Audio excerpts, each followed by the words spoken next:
accounting officer duly approves the extension application for the second time on the 25th of September.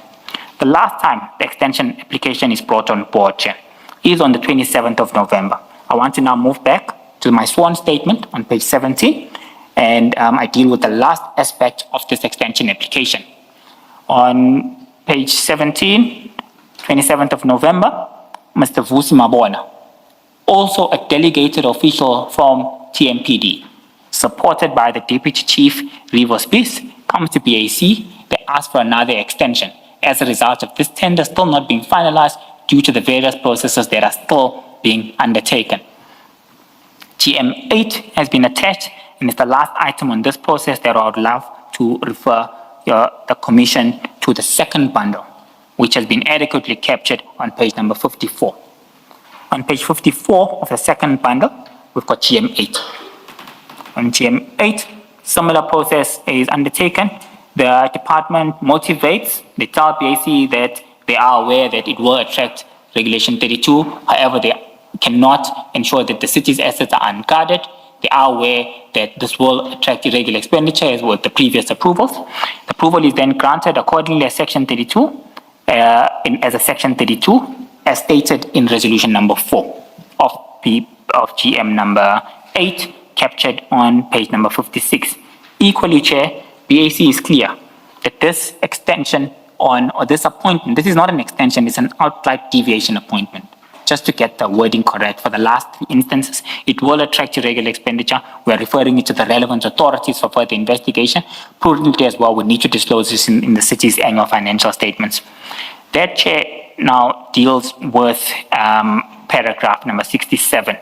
So I'll go back to my sworn statement on paragraph 17 and finalize paragraph 68, 69, and 70. I will not be referring to any annexures for these Mr. Minister, maybe clarify this before you go to your answer. Am I correct that the effect of the first two extensions and then the deviation appointments, the effect of them was that those security companies, 22 of them, would provide their contracted services, but they could also be appointed to do the ad hoc security services? Yes. So you couldn't go to somebody new for the ad hocs, you had to appoint this 22? This was the same process that we're doing. Also, Chair, just for you to be aware, it's also an ad hoc appointment, meaning as and when. Yeah. So ad hoc is provided on the as and when basis as a result of these service providers having been appointed in whatever that time was, Chair, I just don't have the date, on an as and when basis. So yes, you are correct. It is the correct Watchman Services tender, as well as they could tap into ad hoc for utilizing this tender. Oh. Okay. Now that you've again referred to the as and when, I'm just, is it truly as and when pricing, or is it as and when invoicing? Is it literally pricing? Because I would find it very strange that an organ of state would get into a procurement relationship with several entities, not knowing how they would price. I'm raising this because I would understand if it's as and when invoicing, in the sense that the pricing itself is already known. Do you follow me? Yes, I do, Chair. Yes. Can you just clarify that? Yes, Chair. The pricing is certain.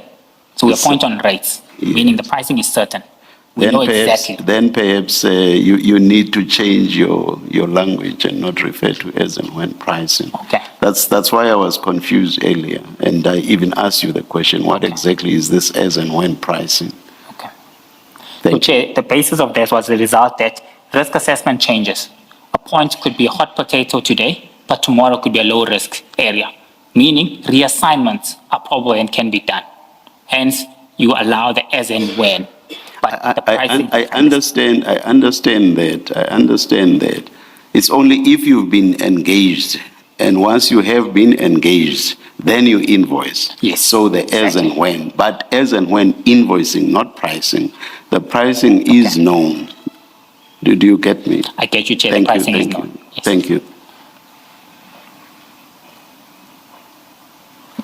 Let's now proceed. I'm on paragraph 68 on page 17 of my sworn statement, and I will cover 68, 69, and 70 before I proceed to 71.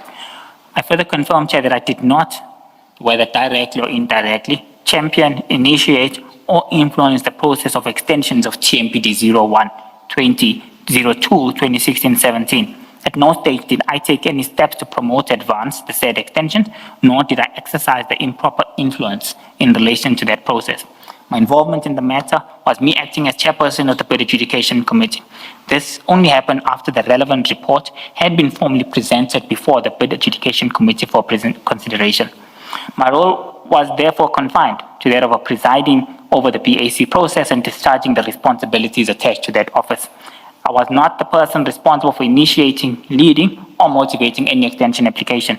Any steps taken in relation to the preparation, submission, or advancements of extension application chairperson are undertaken by the relevant TMPD officials within their operational and administrative mandates as outlined above. And I think at that point, let us take a lunch adjournment and resume at 2 p.m. Let's adjourn. Thanks, Chair.